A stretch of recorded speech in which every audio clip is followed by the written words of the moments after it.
Thank you for being with us. My name is Tim Constantine. I'm with the Washington Times. I head up their diplomacy and external affairs. I also host the national talk radio show, The Capitol Hill Show. My educational training is in political science, and I have lived and worked not only in the United States, but in Asia and Africa. So I appreciate the opportunity to be here with you and discuss Gulf economic visions. We have a great panel. We have 5 esteemed panelists, and we're going to do this just a little bit different than the first panel. What I will do is introduce one panelist at a time, and we will take their remarks, and then we will introduce the next panelist. And what I'd like you to do is, on your table, you should have little cards that have an opportunity for you to ask a question.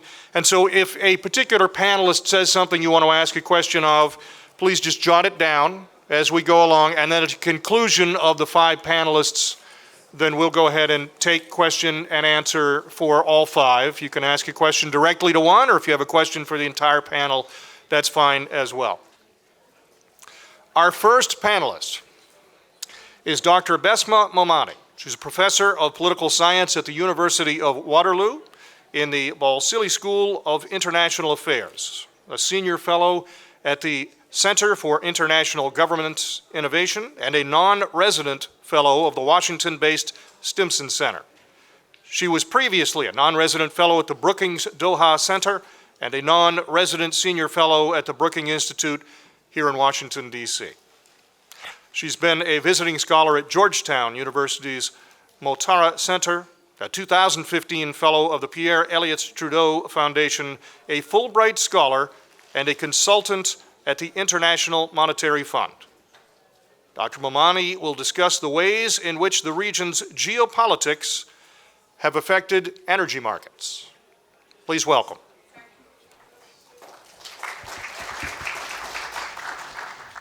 Thank you, Tim. So I was asked to talk about geopolitics in the energy market, and I'm sure there are many people in this room who follow this daily.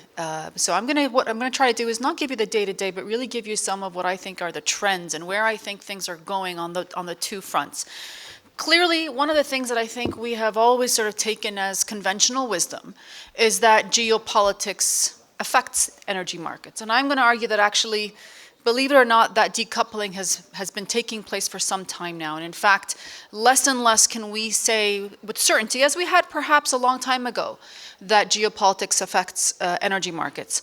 And that's for a number of structural reasons in the energy markets. It's in the new reality of diversified supplies. It's no longer all going through the Strait of Hormuz, despite the fact it's often pitted as such, or at least described as such. It's increasingly become internationalized. Increasingly in the United States, for example, has become not only self-sufficient in oil, which is, for some of us who grew up with the conundrum of how to get off of, as many previous presidents have said, off of U.S. or off of Middle East oil. It is not only now off of Middle East oil, it's now a net exporter. And that's really quite different in the market. And I think that's really quite structurally important to understanding where we're going to go. So, my prognosis, a couple of things on the geopolitics. It's not to say that things are calm.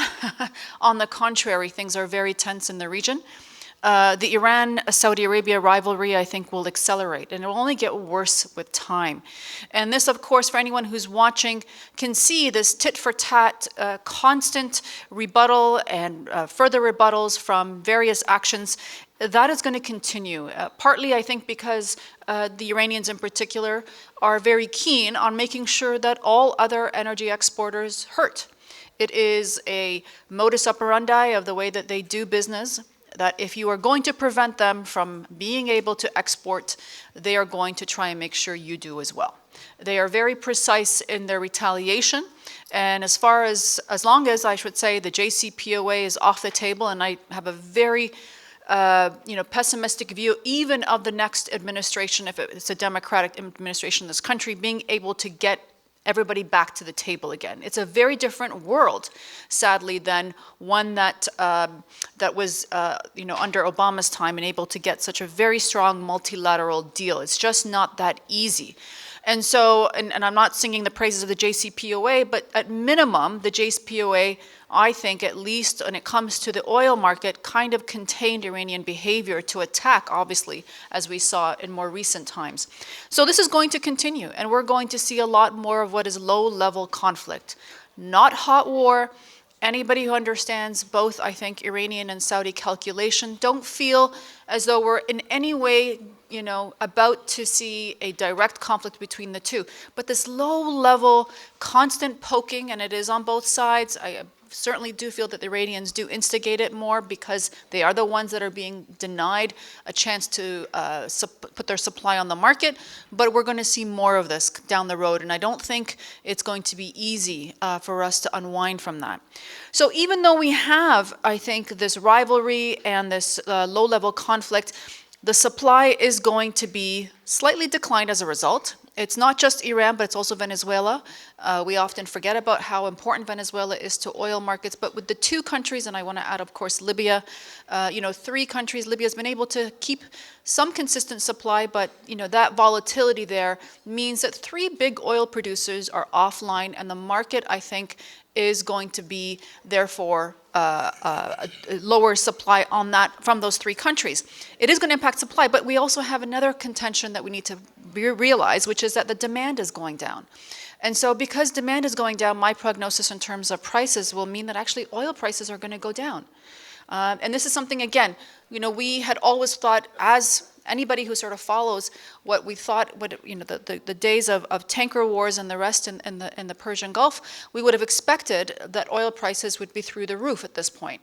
It's not going to happen because of the structural situation in the global economy. So oil prices, in my humble opinion, are going to keep going down. And a couple of things to think about that. Obviously, the big one, and you may say this is a bit temporary, but I actually think it's structural as well, which is that Chinese demand is down. Now, China's, of course, suffering economically. That is a reality of its demographics. It's a reality of just that it's in the next stage of economic development. So it's not all about the trade war with the United States. That's certainly very important to the fact that we're seeing Chinese economic growth numbers. And I don't trust the Chinese government's economic growth numbers, but that's a discussion for another day. Certainly, I think the numbers are low, lower than being reported, and that means the demand is going to be in decline. And if we look at world population, which is a really good marker of trying to understand consumption, it is going down. We often hear about overpopulation of the planet. There's a lot of sort of environmental reasons for us to consume less, and I hate to say it's now become popular. As a professor, my students talk about not having kids so they can save the planet. All of these things sound great, but you have to remind them, actually, global population is forecasted to go down. It is not going to go up. And that's something that, has become a myth frankly, in a lot of the environmentalist circles. So with population going down, we are going to see, I think, also another reality of demand going down, but also the actual structural efficiencies that have come in the energy market, in the alternative energy sources, mean that there is going to be a move away from crude oil as time goes on. All to say, again, prices are going to go down. And that is a really important point. Last thing about the prices going down is obviously, as the United States knows, my country, Canada, knows as well, is fracking and shale. This is really a big, important development. And I think the myth of a few years ago, particularly when the Saudis flooded the markets with supply, was that somehow this was going to really break the back of shale producers. That's not the case anymore. Partly because, frankly, they've adjusted. Some of the smaller mom and pop type of shale fracking companies have have kind of left or been gobbled up by some of the bigger ones. But also the efficiencies in the production of shale. The myth that somehow it used to cost $40 to $60 to basically produce shale, that number's gone down considerably. I've spoken to a number of industry folks who say that number, in some cases, it's down to $20 to $30. It's never going to be as low as, I believe, some places in Iraq, it's about $5, but it's nevertheless going down considerably. And that means that, again, where we are today at $60 a barrel is profitable for shale and fracking producers. And that, again, is part of the whole whole sort of supply diversity that we're going to have to contend with. But what does that mean for, obviously, the Gulf as well? Well, there's a couple of things to watch here. You know, many of you who follow the Gulf economic plans carefully, and I know Dr. Tara is going to talk about this in terms of diversification, that's not good news for many oil producers, because many of their budgets are still using the assumptions of $75, even $85 a barrel. That's a huge shortfall. And one of the things I want to add as a political scientist to this point is that the demand of people has gone up. Okay? People expect better services. People expect better quality of services.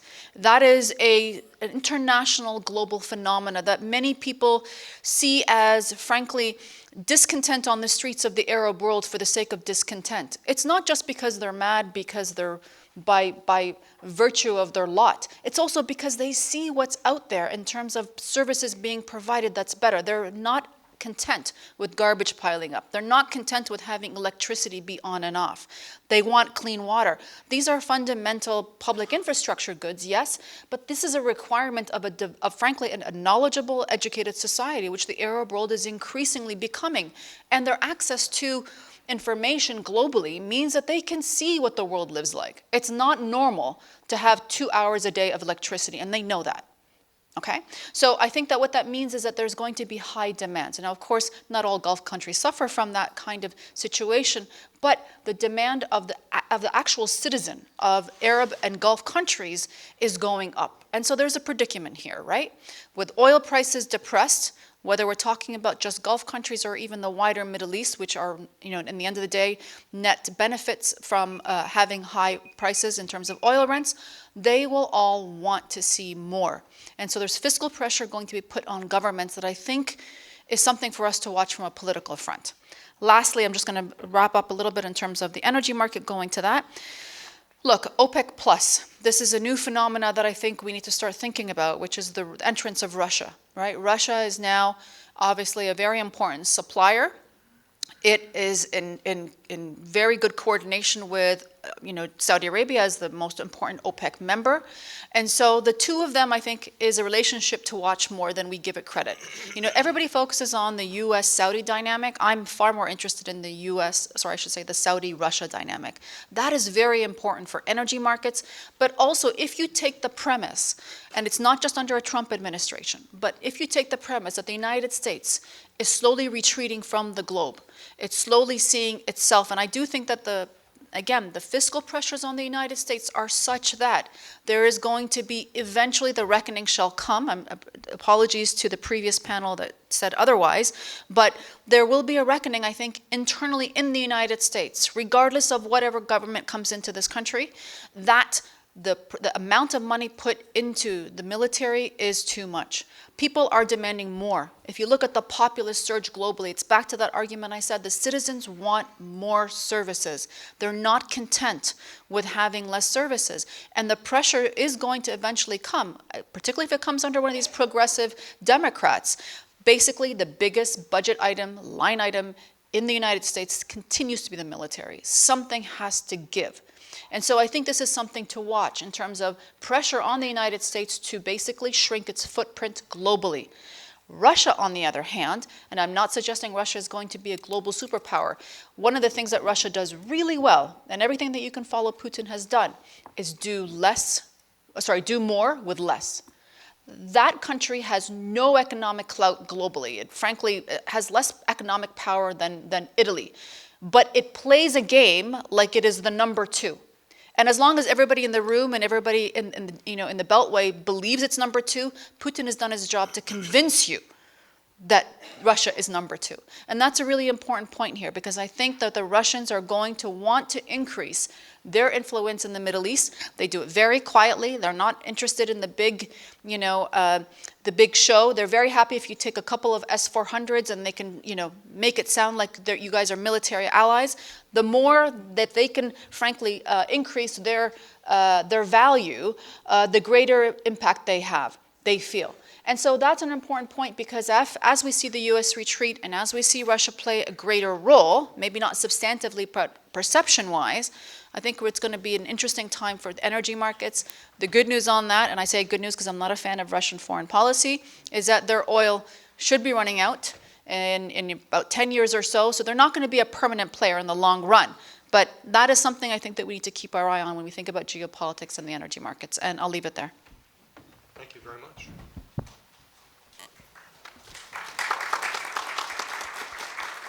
Our second panelist is Dr. Tariq Youssef, a senior fellow in the Global Economy and Development Program and the director of the Brookings Doha Center. His professional career has spanned the academic world at Georgetown University and Harvard Kennedy School, the public policy arena at the IMF, the World Bank, and the UN, and more recently, the NGO space at Silatec.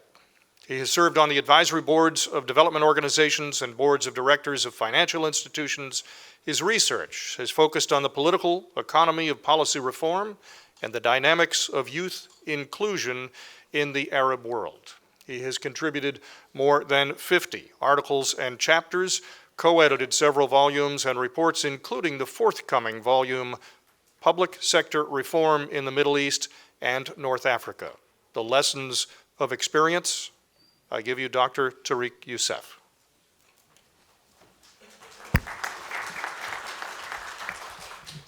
Thank you, Tim, and thanks to the organizers for inviting me to speak to you today and to be a part of this very important engagement. It's been a while since I've spoken about the region in DC, and so I feel at home in a way that I haven't in a long time. And I will reflect on that a bit as I speak about economic diversification, the challenges faced in the GCC, and the implications of recent uncertainty and geopolitical tensions on what we should expect and perhaps not expect in the coming years as far as economic policy and economic visions.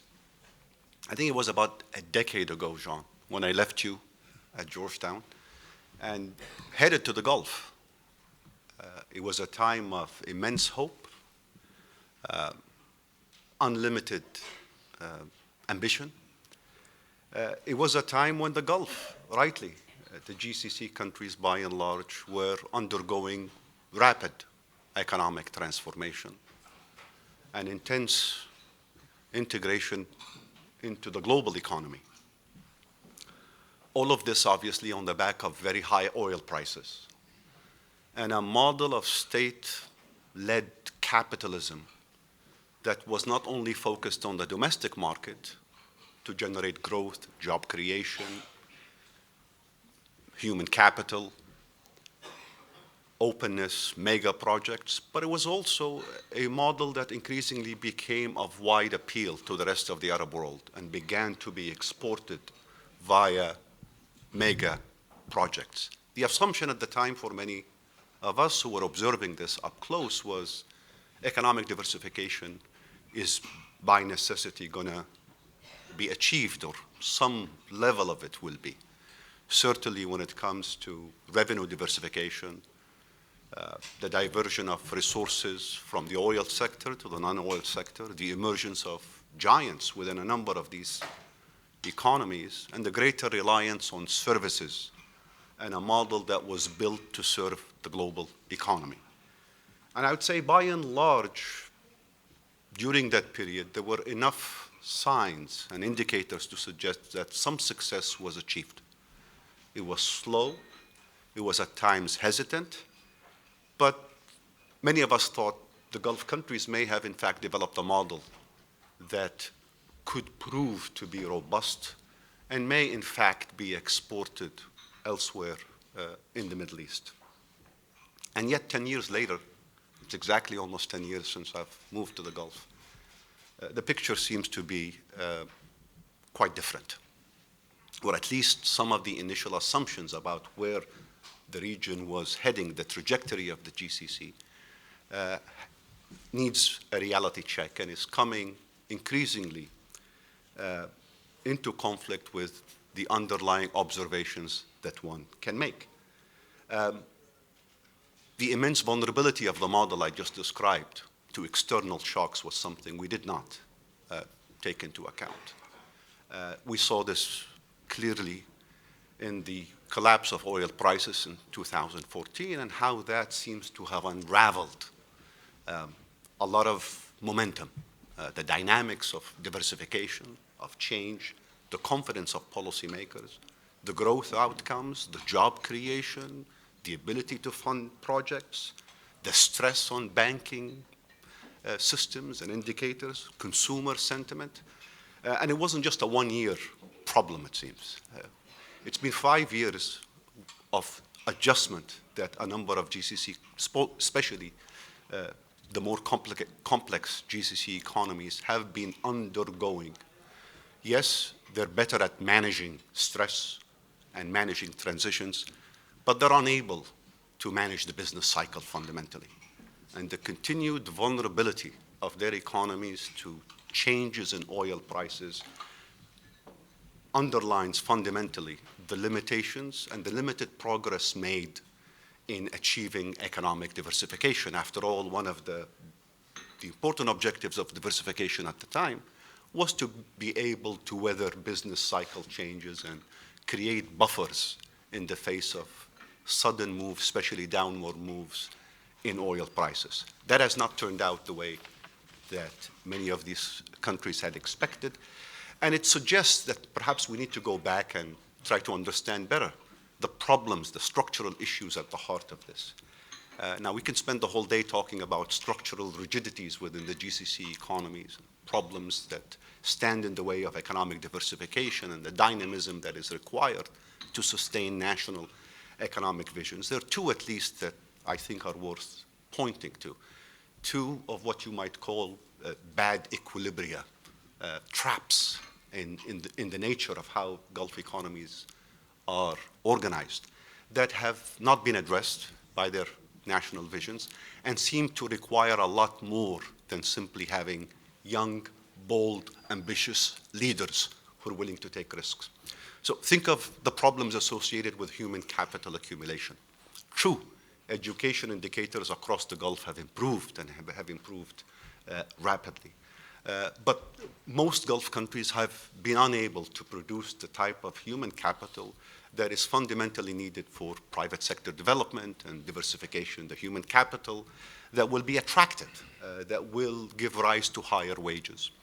That, together with the fact that private wages or private wages in the private sector have been unable to be as competitive as those in the public sector, partly because of policies on migration and reliance on imported labor, means that a lot of the investments made in human capital are fundamentally, or at least through market mechanisms, cannot be absorbed, cannot be turned into productive human capital assets. And with it is a private sector that, quite frankly, is unable or unwilling or cannot invest significantly in high value-added sectors, partly because of the availability of low-wage imported labor. And you get a policy trap that countries have been unable to resolve. Part of the problem is obviously a matter of time. It takes a very long time to change educational outputs and their nature and their orientation. You can change the business environment possibly overnight, but trying to change the human capital and expect the private sector to respond, there are mismatches there. There are also vested interests, it turns out, that stand in the way of these sorts of reforms, and governments have not been able to manage effectively. Another, I'd say, a policy trap or a bad policy equilibrium that one should take note of is the immense hesitation and risk aversion that Gulf countries have exhibited in dealing with policy reforms, many of which do not have a demonstrated record of success, or where success is not guaranteed, where in fact short-term pain or short-term costs have to be borne immediately. This inability to be confident about policy projects, whether it's a diversification project or a mega project in some case, creates a lot of hesitance and pushes policymakers to be much more cautious about committing to long-term changes when in fact the uncertainty and the risks will be faced immediately. These two issues, or at least two traps in my view, stand in the way of making sustained long-term economic diversification more sustainable, more resilient, and more robust. But there is more at play here, obviously, and I would be not telling you the truth if I did not relate to the set of issues that Besma had just spoken about.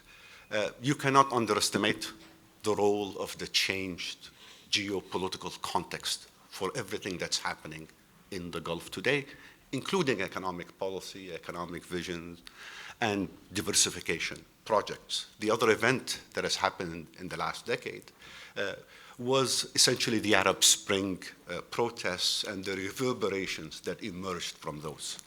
Those have had a profound impact on Gulf leaders, on their orientation, on their priorities. Immediately, we saw a focus shifting to power consolidation, national security reinvigoration.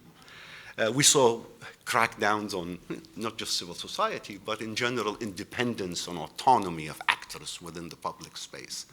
And we saw a lot of political repression that went along with this.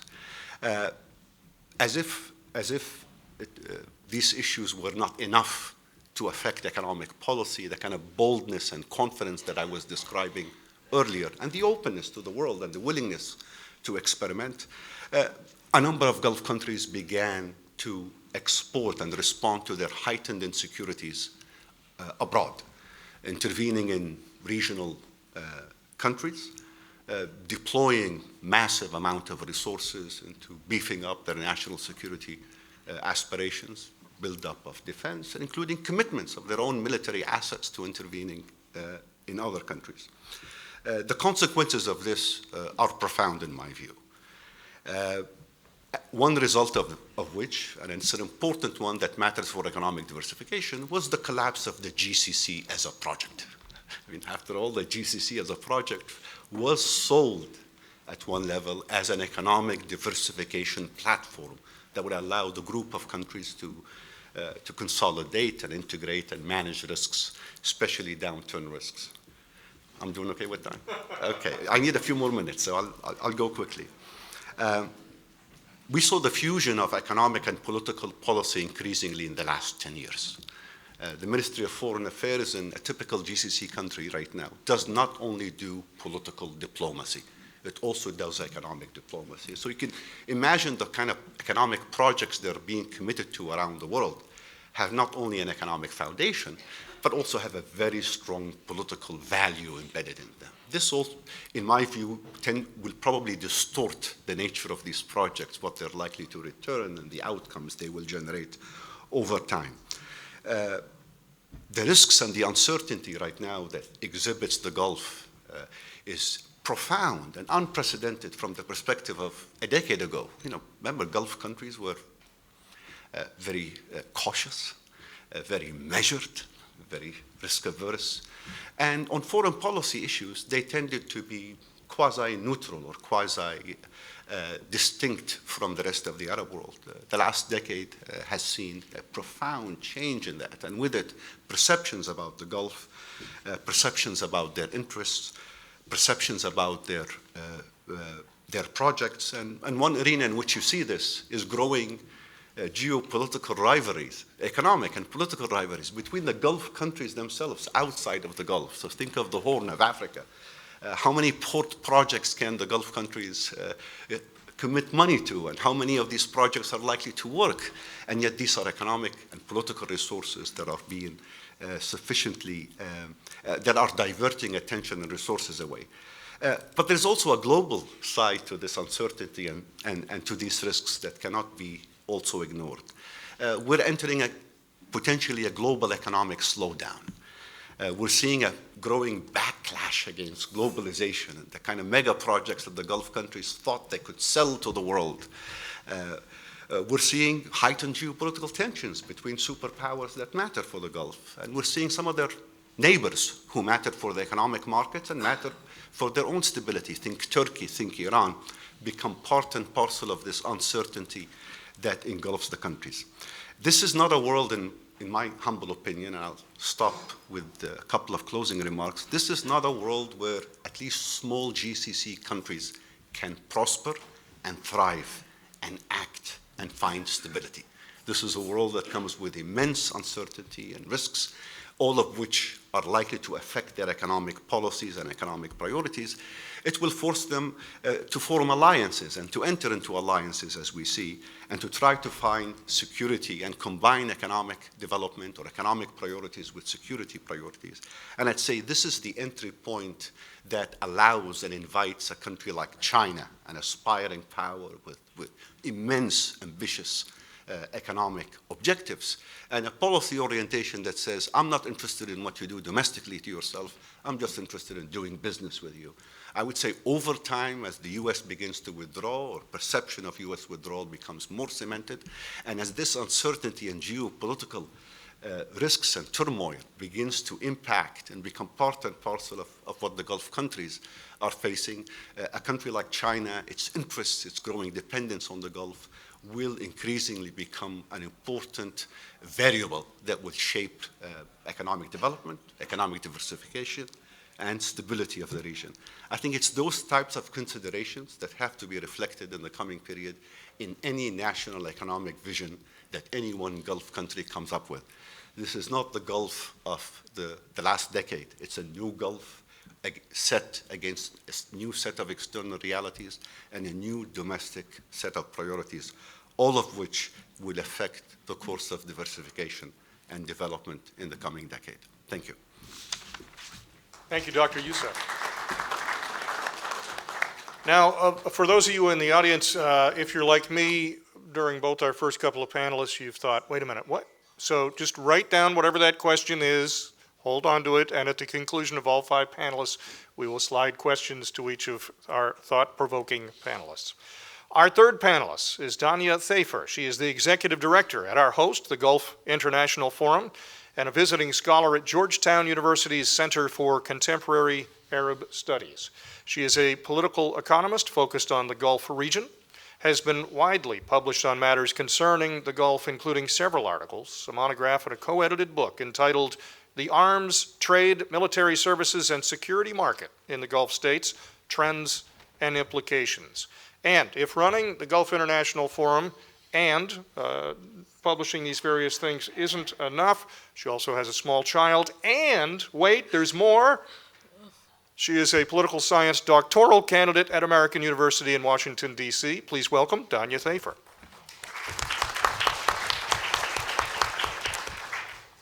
Thank you for the introduction. I am actually going to address a security matter related to the economy, and I think Dr. Tariq did a wonderful job outlining the issues. But many accounts of security in the Gulf region focus heavily on political and military issues, which are important, especially in this era.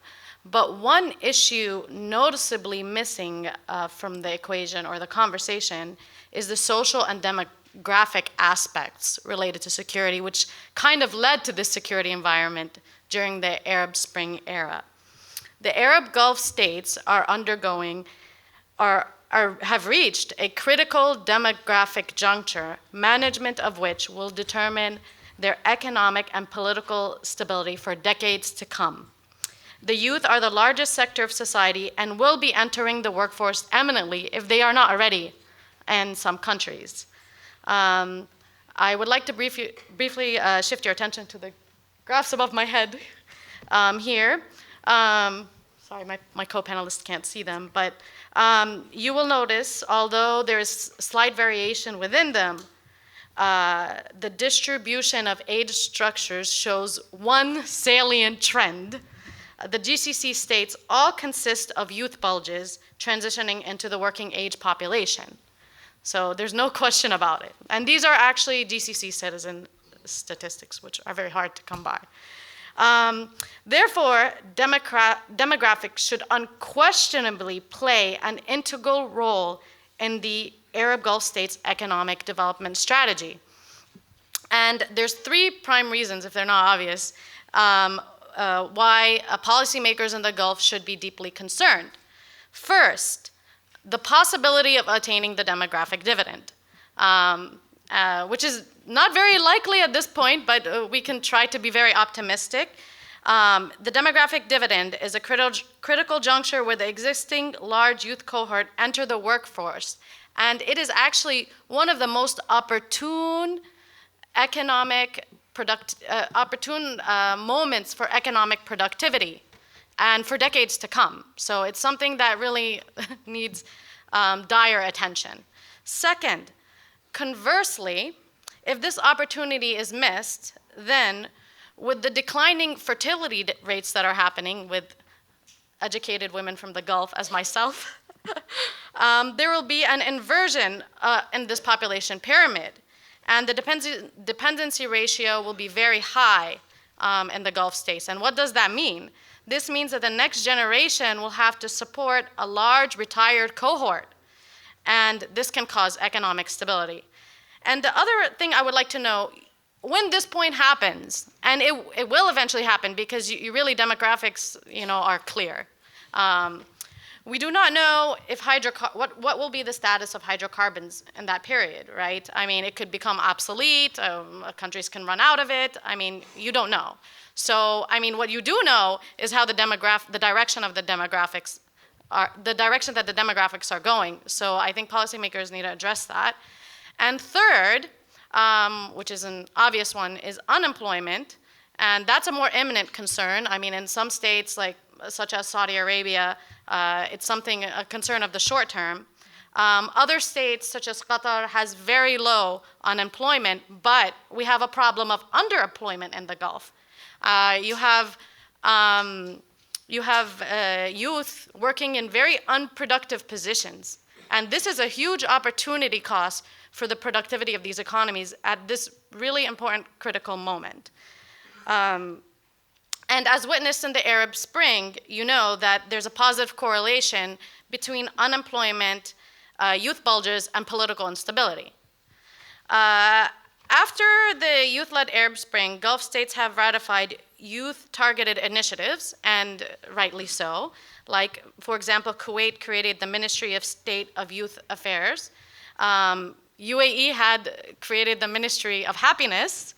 And in conjunction with the establishment of these ministries and various youth-targeted programs, the GCC states also attempted to link their 2030 vision to the youth-focused innovation-led development, which I think that is very important. And you can see that there were institutions that were developed, which Tamkeen of Bahrain has existed before, but it has launched a few youth-targeted initiatives. You have the Kuwait National Fund for Small and Medium Enterprise, or the Qatari Development Bank. All of these are targeting nascent private sector development. And these in isolation are, of course, important and positive developments. However, there are two core points that I would like to leave with policymakers in the Gulf region. One, that while large white elephant projects, or mega projects as you call them, such as malls, complexes, and hotels can be valuable for economic development, first of all, they're in disproportionate high focus in economic development of the Gulf states. I mean, we are beyond the core infrastructure development phase. And these sort of projects crowd out opportunities for the growing youth and the development of development of the private sector and promoting entrepreneurs. Second, now, everybody always wants to recommend policies in the Gulf that are ideal, right? I mean, we want the private sector to develop organically from the citizens and whatnot, and I think that's commendable, and we would love to see that. But given that the centrality is an endemic characteristic of rentier economies, especially in the Gulf states, there needs to be the same level of a centralized force pushing innovation through the government. And research and development consortiums or institutions led by the government needs to collaborate heavily with the private sector educational institutions and link them to the global network. And actually, the economies in the Gulf are not all centralized private sector-wise. I mean, some of them have certain players at the domestic level. And I would like to shift focus to some of the Asian economies that have successfully attained the demographic dividends. And Japan, for example, used a very centralized approach for research and development that I think could be useful for the centrality of the rentier economies, like an approach for them to adapt. And then if you notice in the Gulf states, the more centralized states with high state-led capitalism, such as Qatar and the UAE, to a certain extent, they rank higher than their counterparts when it comes to entrepreneurship and innovation ecosystems, according to the Global Competitive Index in 2018.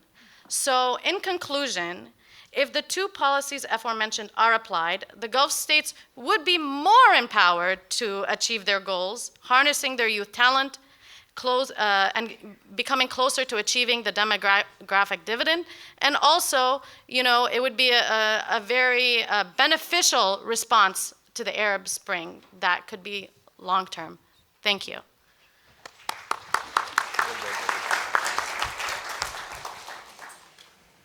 Our fourth panelist is Dr. Jassim Hussain's. His career highlights include membership in Bahrain's parliament by virtue of being elected both in 2006 and again in 2010, where he served on the Finance and Economic Committee.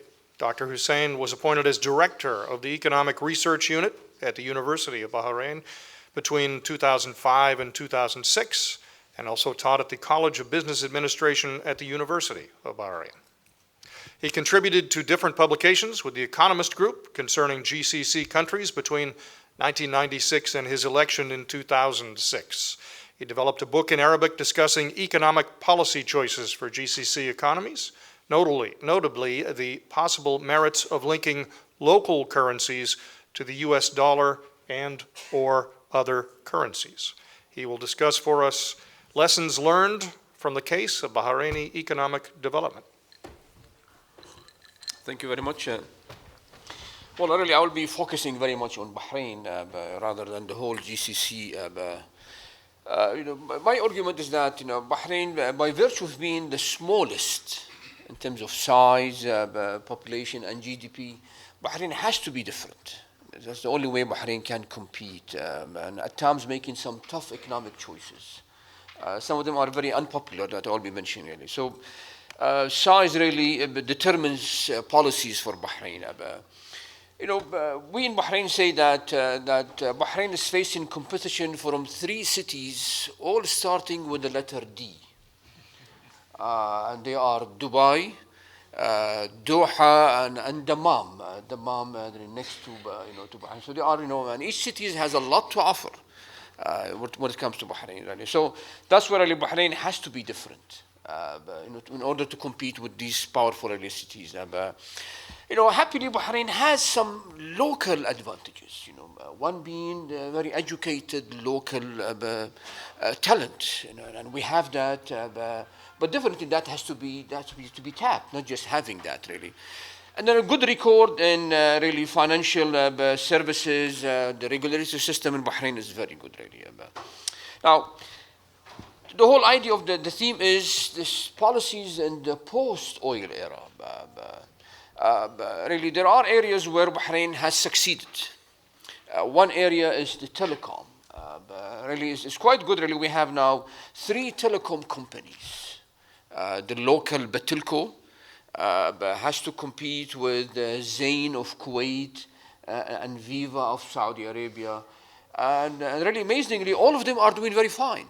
They are all making very good profits, and it turns out that competition can benefit all. At times we thought that Batilco would be doing, would face tough competition from these 2 newcomers really.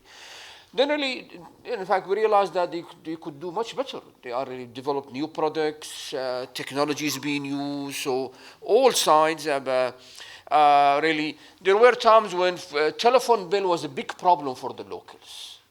People had to budget for the telephone. Now, telephone bills are not such a big deal, really, because of the packages that companies are offering. What we have the problem now is the electricity. Electricity is a big problem rather than telecom, really. I will be mentioning that. Now, so competition, really, economic liberalization is a fact really of life in Bahrain. The one area that we have seen really liberalization is the transport sector, especially the taxi services. We used to have only the traditional ones coming to Bahrain airport. Now there are newcomers. There is this Al-Wasl. Al-Wasl really is a Bahraini company owned by a Bahraini family. There's the Arabian taxi also available. Uber operates freely in Bahrain. They are really people now, you can use your apps coming to Bahrain and book Uber. There is also Careem, starting with the letter C. Careem is from the UAE. And recently, really, Uber bought Careem. And apparently, the owners of Careem were looking for this. They developed the company and then offered it for sale. Uber bought Careem. Is now part really of Uber. But Careem is opening independently. So there is Uber, there is also Careem. Good for Uber, they are making good money. But it's quite good, really. For example, now, really, when I have to go back home, if I book a taxi using Uber or Careem, I will end up paying about half the price if I just go by the normal taxi. So good for them, good for me. Users coming to Bahrain now can do that, and it's doing good job, really. Now, speaking of transport, I must also say that the changes in Saudi are normally good for Bahrain. The fact that the females can drive cars in Saudi, which is quite good, really, is good business for Bahrain. Many of these Saudi females are coming to Bahrain. They get their training lessons in Bahrain rather than in Saudi. Possibly they feel safer in Bahrain. So it's good business for the trainers in Bahrain, really. But in fact, it's got competition. Now, a local female or male in Bahrain has difficulty finding really training lessons because most of them favor giving business to Saudi females, who are coming to Bahrain and learning. So changes in Saudi really are quite good, really. And in fact, we have realized that still many Saudis like to come to Bahrain. Saudi celebrated their National Day in September. 500,000 crossed King Fahd Causeway into Bahrain. 500,000, which was quite amazing, really. Bad for traffic, but it was good, really. I think Bahrain has realized, really, in order to meet a liberalized Saudi, Bahrain has only to become more liberal. And Bahrain has a history of that. So really, entertainment in Saudi cannot definitely compete with Bahrain. So opening Saudi Arabia opening up is definitely good for Bahrain. It's not only good for Saudi, really. I think there was a mentioning of the labor, really. The labor area is one area. Again, Bahrain is opening up, really. That we are having expatriates. Make up 75% of the labor force in Bahrain. Definitely more so in the UAE and in Qatar, but in Bahrain 75%. And expatriates, in fact, of the total population, now they are 55%. There were times, really, where foreign immigrants were the majority in 3 countries: the UAE, Kuwait, and Qatar. Now Bahrain is part of that as well. They make up 55% of the total, really. So that is something that we have, really. But that's area where Bahrain really excels. We have this notion of flexi work permit. Now, really, expatriates who overstay the validity of their visas, they are illegals. They have a chance to rectify that by getting this flexi work permits, but they have to pay for it. But then they legalize their statuses and work and could become even employers rather than employees. So they can start their own businesses. They can really get possibly more than one job if they can, really. So that is something that we are seeing. It's good for Bahrain's image that is opening up, is giving, but it's also creating competition for locals. In fact, some people in Bahrain joke, really, when you go now to Bahrain International Airport, you find yourself you are going to to Manila Airport in the Philippines because of the number of the Filipinos who work in Bahrain. So they call it the Philippinization of Bahrain International Airport. Happily, a new terminal is being built really in the country, and the authorities are promising they are going to open up. And locals really locals like to work at the aviation sector because this is really an area where they can get good money, the jobs are good, they are popular with locals. But there's so much competition, for that really. Now, there's the one thing that Bahrain also is now seeing change is the fiscal area. But in 2018, the country was having difficult time. There were a lot of really big budget deficit. Now, with that deficit, we had help from 3 Gulf countries, Saudi Arabia, the UAE, and Kuwait. They came up with a package of $10 billion to help Bahrain tackling the problem. It's excellent, really. It's doing a good job for the country. And we have seen that Bahrain is now required to have a balanced budget by end of 2022. There should be 0 budget as part of the deal. The details of the deal are secret. We don't know all the details. But what we do know, right, the authorities have to increase revenues and decrease the spending. Revenues are being increased through, we have now the value-added tax. There is a VAT of 5%. That people have to pay for that. And in next year, really in 2022, in 2020, it will be the main non-oil source of income. There were times when it was international trade. Now it is really VAT, which is a big source of income.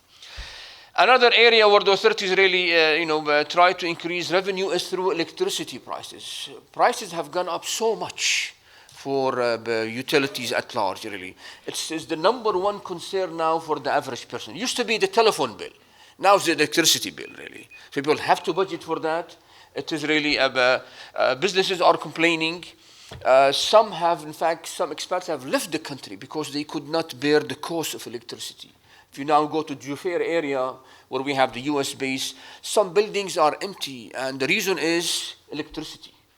So those who like to rent now, they always ask, are all bills paid or not? If the electricity bill is not paid, it's a big issue really for them. So we're really having really now.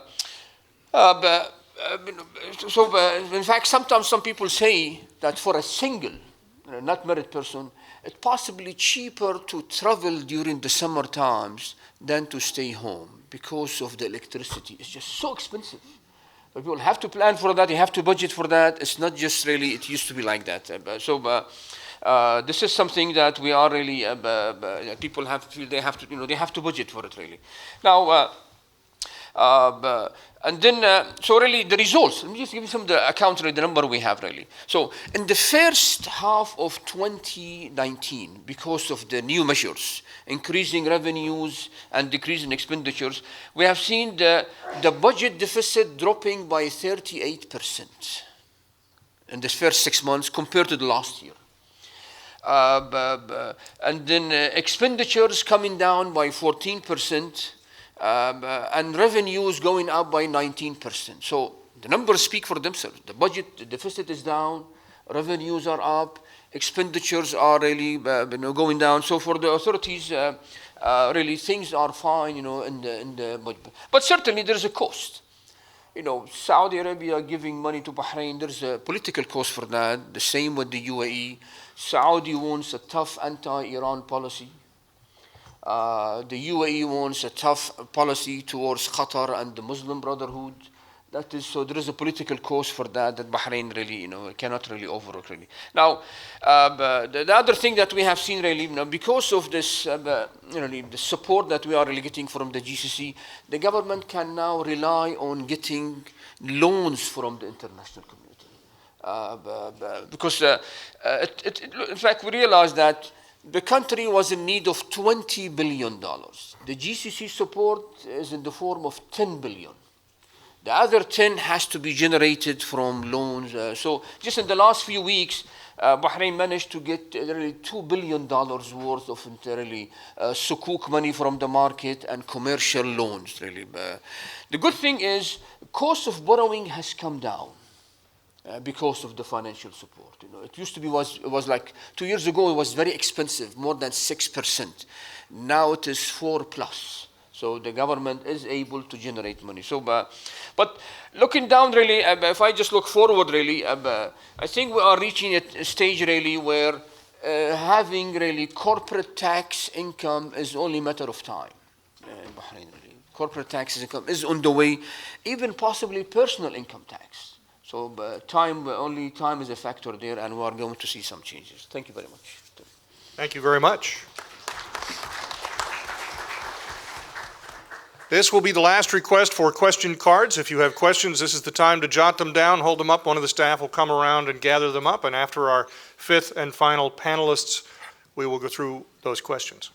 Our fifth panelist is Dr. Jean-Francois Sesniak. He's an adjunct professor at Johns Hopkins School of Advanced International Studies. He is a non-resident senior fellow at the Atlantic Council and a scholar at the Middle East Institute. He holds a master's in international affairs from Columbia University and a master's and PhD from Yale University. He has published and lectured extensively on the industrialization and politics of the Arab-Persian Gulf. He's interviewed and quoted regularly on TV, international TV, radio, and newspapers. He's got 25 years of experience in finance, of which 10 years were in the Middle East. Dr. Jean-Francois Sesniak. Thank you very much. We have had some very wonderful presentation, and I think I will basically work from Tariq Youssef's fantastic presentation. And I haven't seen Tariq for many years, and it's a pleasure to see him here, really, and to welcome back to Washington, really. But I want to focus on some very precise point, which I think is one of the factors limiting development today in the region. And this is really the whole notion of transparency. And this is coming to fore because of the IPO of Saudi Aramco, and I will address this a little bit. But I find that there are some aspects of the Gulf's economy that are totally opaque, and I think slowing down the development. Just very briefly, why do we need transparency in the first place? I mean, I think there are some obvious answers, but also some philosophical answers, because I think excuse me, one of the obvious answers is because if the large investment firms in the Gulf were transparent, then there would be enough knowledge about competition, what it is they're involved in, what companies they actually control directly or indirectly, that would feel investors more comfortable on where they should put their money and take some risk, which needs to be done. I think there's also a question of inclusiveness. I think the population in the region and the private sector would feel much more comfortable if they knew exactly where the large money was going to and how it worked. And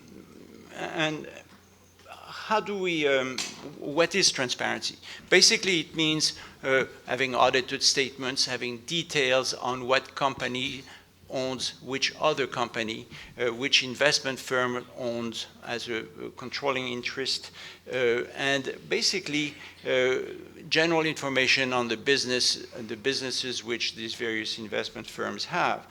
But it's really a question of attitude more. And of course, the big example of this is the transparency, which is very prominent in Norway with their investment funds, and we'll talk a little bit more about that. But in all fairness, there has been tremendous progress in the Gulf on the transparency issue in the past 10, 20 years even.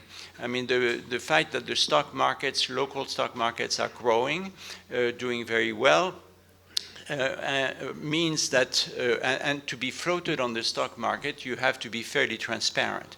So the companies that are traded on the stock markets have to offer audited statements. They have to give information on who their main shareholders are, And they do that, and it's quite fascinating. If you just go to the Tadawul Stock Exchange page on Saudi Arabia, there's an enormous amount of information on each one of the companies, and that's, I think, a very big progress.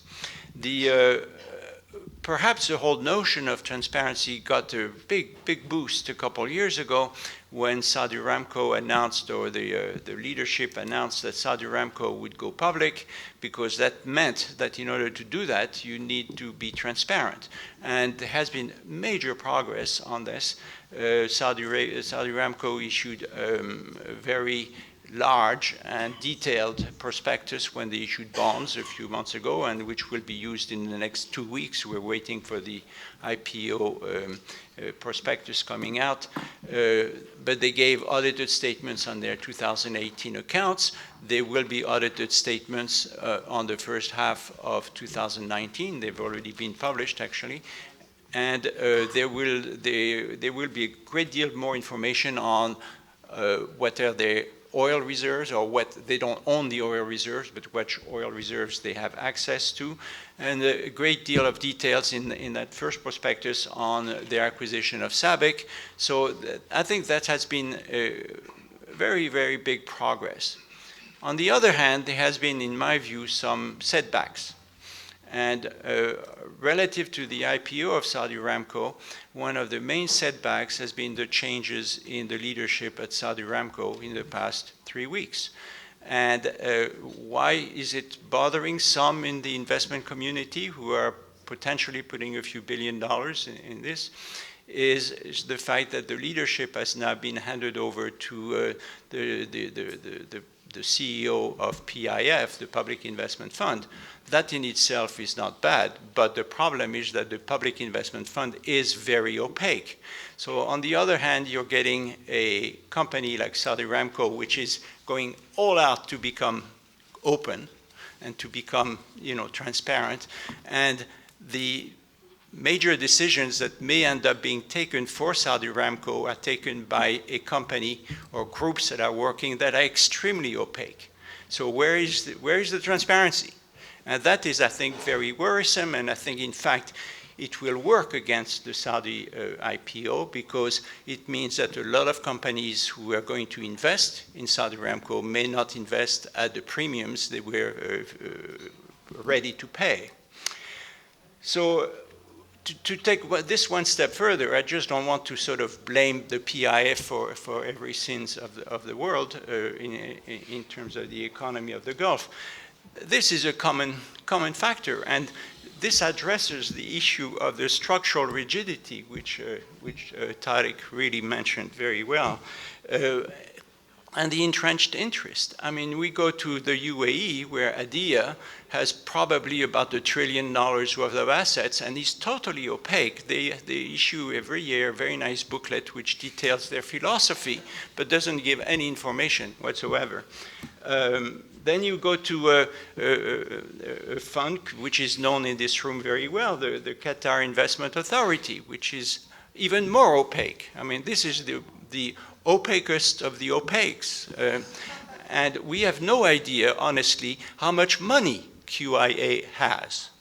And I think all the sovereign wealth funds list this as being $350 billion, but honestly, no one knows. And no one really knows who QIA is investing with. So it's a little bit tricky. So we have ADIA with 1 trillion, QIA with 350 billion, PIF with 250 billion, assuming they do not own Saudi Aramco, which we don't know. That may happen in the next few weeks. If they do, then their assets will go up to 1 trillion something or 2 trillion something. The only exception to that makes the rule, so to speak, and which I think the UAE should be very proud of, is Mubadala. Mubadala is actually very transparent. And Mubadala was publishing audited statements giving details on their investments. That worked very well.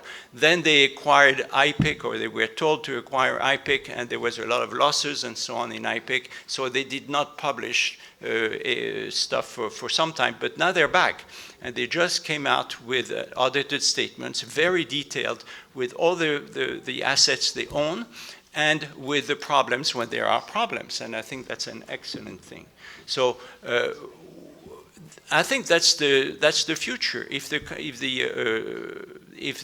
countries of the Gulf want to really create transparency and make their own population feels that it's their own money and not the money that is held by various groups, that will really help the private sector to invest a lot more in the region and the local investors.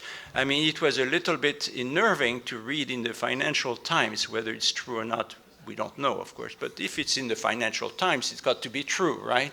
But the Financial Times was mentioning that there were some arms being twisted among the big merchant families of Saudi Arabia to put money in the IPO of Aramco. If the IPO can only be successful because you break somebody's arm, it is not a successful IPO, I would say. So my view is that the opinion I have really is that for the Gulf economies to really start becoming successful, they have to look up to a fund like the Norwegian fund where everybody knows what they have, or even Mubadala, which is actually following that same model. So I will leave it at that. I have been informed we are very late, and we're blaming panel number one for the tardy.